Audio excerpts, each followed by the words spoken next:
Hello everybody, I am doing the guide on the Murloc Rogue deck, and you already know how these deck guides work, but for those of you who don't, basically I go over an overview of the deck, upgrades you can make to the deck to make it better, and matchups and mulligans that you can use into certain matchups. So without further ado, let's just jump right into it. An overview of the deck is it basically is a fairly tempo aggro-based Murloc deck with a little bit of card draw in it.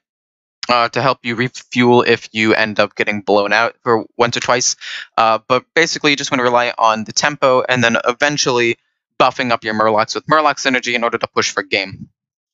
You can get some pretty surprising wins and do like 30 health in one turn with some certain combos like the Gentle Megasaur with Shadow Step, getting like Wind Fury and plus attack, along with the Murloc Warleader. You can do a lot of damage with this deck, surprisingly enough. But overall, because it requires some setup, and there are a decent amount of control decks that can kill your minions, and you don't have too many ways of reliably rebuilding a board. This deck is kind of iffy. It's got a 42% win rate. I think that if I played a little bit more, I played about 50 games, but I was on an upswing when I stopped, so I think it's probably between a 40 and 45% win rate deck as a whole, and depending on the matchups. And yeah, I think it's a pretty fun deck if you want to definitely play a deck that not many people are worried about playing. It's an out-of-meta deck. It can surprise them by doing a lot of damage, and if they don't get a good starting hand and can't deal with you right from the beginning, you actually are usually able to run away with the game pretty effectively. Changes you can make to the deck in order to make it better? Well, there are a lot. So this deck has no legendaries and a couple of epics. So a couple of things I would do is instead of the sprint, I would probably run a Myra's Unstable Element. It's just a much better draw card. It's cheaper, and although you run out of cards, it's basically a Hail Mary attempt anyway with the sprint, so there's that. Then, I don't know necessarily what you would take out for this. Potentially a SI agent. Well, obviously an SI agent, but something else. For a Leroy Jenkins, as well as potentially a Valera, because Valera being able to copy anything means that, say you get Leroy, you can double Leroy, or you get Bluegill Warrior, you can double Bluegill Warrior for a surprise, or if you have Cold Blood, double Cold Blood for a ton of surprise damage, or just copy the battle cry of like a Cold Light Seer or the Gentle Megasaur. There's so many options that you could use with Valera. And it's a late game card, which this deck really lacks. It lacks a late game. On top, other than that, this deck, I ran the epics that this deck requires, being the Gentle Megasaur and the Vilespine Slayer. But those are the three legendaries that I would definitely put in to make this deck significantly better. Ziliax might also be something that's decent, just because I think Ziliax does well in pretty much every single deck, but he's not as required as, say, Leroy or Myra's Unstable Element or Valera. Although Valera's going out of the standard soon, so better jump on that one quick. And if you see this one after it rotates out of standard, I apologize, but the other two cards are still definitely fine. So overall, matchups-wise, I'll just run through it. Druid, surprisingly enough, is a good matchup for you because your board, if it gets wide, then you'll be able to buff up all of the minions that are wide with the Gentle Megasaur or with the Cold Light Seer or even the Murloc Warlord. Those cards allow you to deal with a Spreading Plague play very, very easily. Not only that, but usually your board isn't super wide to begin with unless you're buffing it up, so it's usually kind of small-ish, because he's going to be removing some of your cards. But the things on the board will be pretty beefy and will be pretty strong Murlocs, so you're able to hit him pretty quick, pretty fast, with a lot of damage. Not only that, but his early game removal is kind of limited because he doesn't necessarily want to naturalize something early. Some decks run Wrath, but not all of them. And some decks run Spellstone, but not all of them. So, to be quite honest, I think that this deck has the potential to beat a Druid fairly handily. The only issue is I think it's falling out of the meta, because I saw a lot more Shamans, a lot more Rogues, a lot more Warlocks, and a decent amount of Priests and Paladins. Like, Druid used to be the top dog, but I don't think it's super duper top anymore, to be quite honest. So, yeah, if I do say so, I think that this deck beats Druid. I feel like it beats it fairly easily, because both decks are trying to set something up.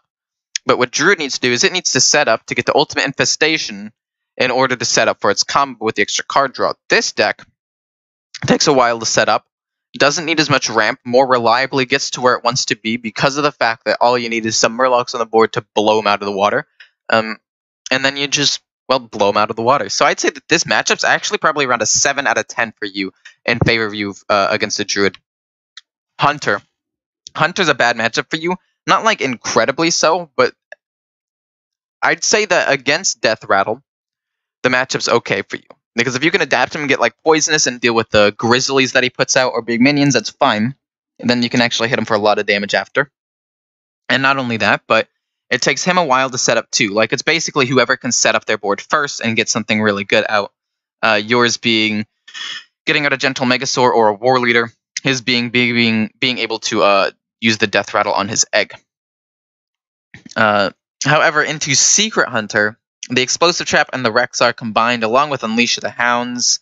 If you're playing against even Spell Hunter and Flanking Strike, there are just a lot of ways to deal with your Murlocs. Because Murlocs generally have about 3 health. Usually you'll have either the 1 health ones, or if you pump them up with 2 health with the Cold Light Seer, they'll be at 3. And then the War Leader and the Cold Light Seer just in general have 3 health, so Flanking Strike actually does a decent amount of damage to you. And it's one of the reasons why Warlock, which I'll get to in a moment, is extremely good, and why Shaman is not a great matchup for you either.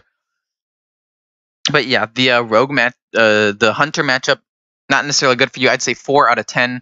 Because I would say Death Rattle, which is a slightly more popular version of the deck, is probably around a 50-ish% win rate, if not a little higher for you. Because I think you can build up a board more reliably.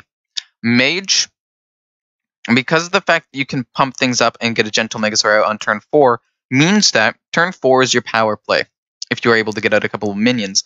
So, that means that if they have Dragon's Fury, you still get to hit them really, really hard on turn 4. And if you have Leroy Jenkins as like a finisher, and as an extra finisher, then that just adds on to the amount of power this deck has. And because like the one game I lost, the Big Mage, he had like 4 health left, and I just wasn't quite able to beat him. But if I had Leroy in the deck, I actually might have been able to win. It would have been one other thing I could have drawn for to win the game. So, you know, sometimes the upgrade to the deck actually makes a huge difference. That being said, even with that, I beat 2 other big mages, because Tempo Mage isn't played very much anymore, to be quite honest. It's a little sad after the nerf. What do you guys think about the nerf, actually, for the Mana Worm? Feel free to tell me about that in the description below, and I'm going to talk to you guys at the end of this video about something else you can put in the description, but that's for later. Anyway, in the Big Mage, your power play is turn 4 with the Gentle Megasaur, and if he doesn't have Dragon's Fury, then you have until turn 6. That's 2 turns of just whamming him in the face, so to be honest, this matchup is probably like a 6 out of 10, because they do have a lot of reliable ways of getting to that removal, and they usually keep it against you, just Dragon's Fury in general, because of the fact that they're expecting an odd rogue. Paladin is a bad matchup for you. I would say it's probably a 4 out of 10, maybe even a 3. And I say this because of the fact that he gets such a wide board with Odd Paladin, and he can just trade into all your Murlocs. However, that being said, if you go first, the matchup's probably a 6-10 in your favor. Because you'll play a Murloc, and then you'll be able to buff that Murloc. And then you'll have other Murlocs that, if that first Murloc lives, say a 2-1, then you buff it with the Rockpool Hunter. Shoot, what's its name again? I'm pretty sure it's a Rockpool Hunter. Yeah, Rockpool Hunter. If you're able to buff it with a Rockpool Hunter, and then because of 3-2, you're able to use that, then he hero powers, and you trade in, and then you have the weapon along with another small Murloc that you can play. And you're just able to keep all your minions alive, and he doesn't have that much actual removal. So if you go first, I think the matchup's actually like a 6 out of 10 for you. If you go second, it's almost guaranteed you're going to lose. If he plays a 1-drop, and then next turn plays another 1-drop, coins out 2 1-1s, there's nothing you can do to match that tempo. Against Even, it's not that bad. It takes him a while to get started, so that's another matchup you can take advantage of. But overall, I'd say that Paladin is a 3 out of 10. Because I think it loses to Even Paladin, because he's able to just pump out a ton of 1-1s every single turn, as well as some decent 2-drop creatures. An Odd Paladin, you lose, and if you go first, you have a chance of winning. It's a pretty decent chance, but there's still a pretty decent chance you lose too. So 3 out of 10. Priest, some priests rely on combos, so it's basically who can set up first. And Psychic Scream doesn't really affect you that much, because by turn 7, if you haven't won or you haven't set up for a game, you're probably going to lose anyway. And honestly, this deck is probably around a 50-50. The fact that he can heal and has some control options with the Wild Pyromancer, Spirit Lash murders you because a lot of Murlocs have 1 health.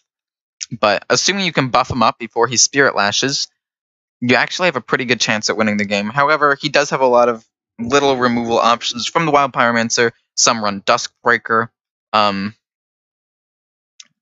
the Spirit Lash and Psychic Scream once he gets to that point, and Primordial Drake if it somehow even gets beyond Psychic Scream. But because of the fact that a lot of their removal is late game turn 7 and 8, if they run the Primordial Drake at all, means that you might actually have a chance in order to win the game, especially if you're able to buff them up. And Spirit Lash isn't really able to kill you, and Wild Pyromancer, he needs a lot of combo cards in order to actually reliably kill your board. So I'd actually say that this match is around 50-50, because he does have the options, the ability to wipe your board, but it does require a little bit of setup on his own part. Into Rogue. Rogue, I would say, is about a 4 to 10. Priest is 5 out of 10, that's what I meant by 50%. Anyway, Rogue is, I think, a 4 to 10. I think against most other Rogues that aren't odd, this deck does pretty well against, because it takes a while to set up, whether it be his Kingsbane, or the Test Espionage. But into odd, the fact that he has those weapons out so consistently makes it very, very difficult for you to actually get a foothold in the game. I don't know. It's just the odd Rogue is not a good matchup for you, and it makes the matchup as a whole a 4 to 10. However, I did see a lot of non-odd Rogues. I played against several Kingsbane for some reason. I don't know if that was just a luck thing, or the fact that maybe the meta's shifting, and some Tespionage. So if those decks are actually more popular than I think they are, this deck might actually be a 4 to 10. However, if it was just a luck-based thing and there are actually still a lot of odd Rogues out there, it might actually be a 3. But I'm going to stick with the 4 out of 10. Shaman. Shaman's an interesting one. Apparently, I have a 50% win rate against it, but I don't think it's that good. I think it's another 4 out of 10 matchup. But actually, no, I would say a 5 out of 10. Because against Even, you're probably going to lose, because Even is good against minion-based boards, and they can just ping and have knife jugglers to wipe your board just over time. So that can be a little bit annoying. However, under Shudderwalk, he can wipe your board once or twice, but him healing a ton of health with Healing Rain doesn't affect you that much, because of the fact that you do a lot of burst damage with the gentle Megasaur play. Not only that, but if you can get a gentle Megasaur out before he Volcanoes and buff up everything's health by 3, the Volcano doesn't actually kill all of your minions a lot of the times, and you'll usually be left with 1 or 2, maybe even 3, depending on how it's split up, minions left on the board. And for Lightning Storm, if you're able to buff up the health, like turn 3 before he's able to Lightning Storm and get like a 1-2, a 2-1, 2-2-1s and a 1-1. In this case, you're playing the Murloc Scout, I think, the 2-1 for 1. I actually don't know what it's called. But then the Murloc Tidehunter. Hey, it's Murloc Raider. So say you played Murloc Raider turn 1, Murloc Tidehunter turn 2, and then you play the Cold Light Seer, so they all have 3 health. After that, if he plays the Lightning Storm, odds are 2 of them actually live, and then he's overloaded, and he actually can't do that much after that. So, because of that play, in fact, you can buff health and have Gentle Megasaur to potentially buff health or give Divine Shield or something, makes the Shudderwalk matchup actually a lot easier. However, Even is still rough, but I think Shudderwalk is significantly more popular. So I'd say it's a 5 out of 5 matchup. Not 5 out of 5. Whew, not 100%. 5 out of 10. Next two are Warlock and Warrior, and both I would say are like 1/2 out of 10. Warrior, just too much armor and too many control options. And Warlock, as I said, it's very common for Murlocs to have 3 health, and the Warlock Hellfire kills them. Not only that, but a lot of Murlocs have 1 health, which means Defile could definitely pop off, because there's some 2 health Murlocs too. So you have a 1 health, some 2 health, or if they like took damage from something else, Defile can wipe your board as well. And then to Zoolock, your deck relies on a combo in order to blow them out, but the fact that they get to have a ton of minions on the board and actually out-tempo you in some cases, especially if they get out Prince Keleseth, makes it very hard for you to get a foothold in that game as well. So I'd say that Zoolock and Warrior are both 1 or 2s out of 10. I actually didn't win a single game against either of them, although there were some close games to where if I did have Leroy Jenkins, I know for a fact there was at least 1 Warlock game where he was at 5 health, and I was just short. No, I remember, he was at 4, and I was like, if he life taps here, I draw Bluegill Warrior, I can win. But he didn't life tap, and then I ended up drawing Bluegill Warrior and just conceded because he had game on board the next turn. So 1 game for a fact I could have maybe won if I had Leroy in there and I'd kept him in my hand, but you know, you never actually know what will happen in these games. You can only speculate, but yeah, I'd say these are 1 out of 10 matchups. As for mulligans, generally what you want to do is you want to keep 1, 2, 3 in terms of tempo. The 2 that I think would be the best is probably the Rockpool Hunter because of the +1/+1 effect. However, that being said, if you have a lot of cards in hand like Cold Light Seer, Murloc Warleader, and the Gentle Megasaur in your hand, Murloc Tidehunter isn't that bad of a keep either. I don't necessarily think you should keep the Bluegill Warrior unless you're playing against, say, an aggro deck and you need to actually use it to control the board, which is sucky to do, but sometimes you need to. And other than that, I think you don't necessarily keep the Oracle unless you can buff it up. I don't think that it's necessarily the best turn 1 play, but sometimes you just need to play something turn 1. So if you have it, I wouldn't necessarily get rid of it, but if you don't have it, I wouldn't mulligan for it. Cold Blood, get rid of. Shadow Step, get rid of. Those are combo pieces for later. Excuse me. Basically, the 2-drop minion. No. Murloc Tidecaller, Murloc Tidehunter, Rockpool Hunter, Cold Light Seer, Warleader are all very solid cards to keep. You can keep the Gentle Megasaur if you want, just because it's a 5/4 for 4, and it allows you to, actually get your combo off. That's a valid card to keep too. However, sometimes it's not a good keep if you have a hand that doesn't have a ton of Murlocs. Say you get unlucky and you get like Cold Blood, SI Agent, Minstrel, Bilespine Slayer, and you don't get many Murlocs, so you only have like 1 or 2 Murlocs in your hand. I mean, you can keep it or get rid of it. It's up to you. It's kind of personal preference.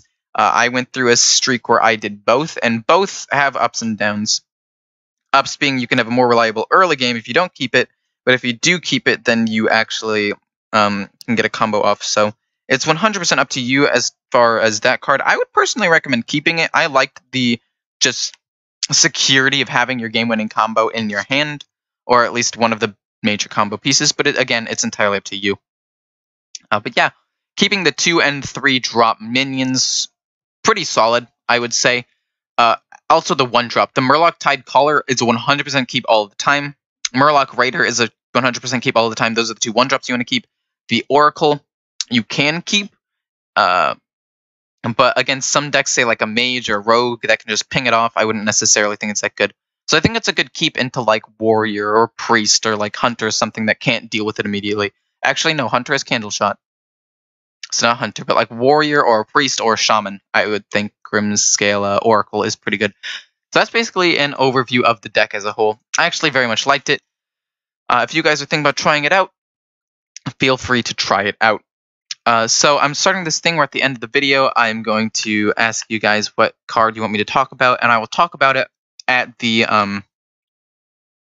end of one of the next videos, being, I don't know, probably a gameplay video. I already have one recorded because I pre-record some of these, but I have one done for timeout already. So if basically it's going to work where the most liked card that you want me to talk about will be the one that's talked about, unless I've already talked about it, in which case it'll go to the second. And if that one's already been talked about, then the third, and so on and so forth. Hope you guys enjoyed this. If you actually think about playing it and have any more questions, feel free to ask me. If you have any questions on how to make a semi-budget, but you want to have some legendaries, but you can't afford all of them, ask me which ones you would like. Ask me which one you want to make, I guess, if you are concerned about wasting some of your dust. And other than that, have a wonderful day.